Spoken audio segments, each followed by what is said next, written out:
lasciano tracce impercettibili le traiettorie delle mongolfiere, dell'uomo che sorveglia il cielo, non scioglie la matassa del volo e non distingue più l'inizio di quando sono partite sopra gli ormeggi e la zavorra sono partite, tolti gli ormeggi e la zavorra sono partite.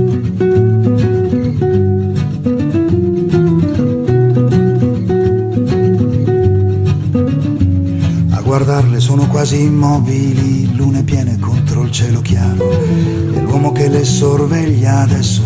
non è più sicuro se veramente sono mai partite oppure sono sempre state lì, senza legami colorate e immobili così, senza legami colorate e immobili così.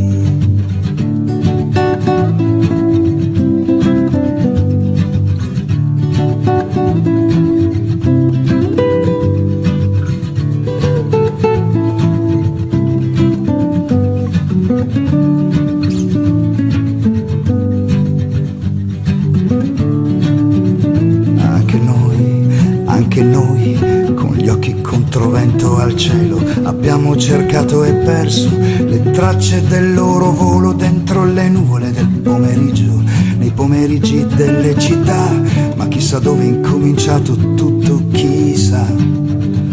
e chissà dove è incominciato tutto, chissà. Anche noi, con le mani puntate al cielo, abbiamo cercato e perso le tracce del loro volo, anche noi,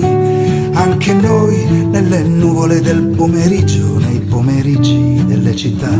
ma chissà dove è cominciato tutto, chissà.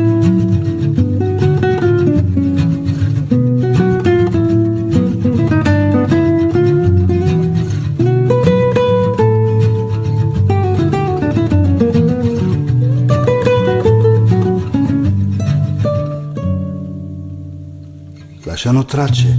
impercettibili le traiettorie delle mongolfiere, e l'uomo che sorveglia il cielo non scioglie la matassa del volo e non distingue più l'inizio di quando sono partite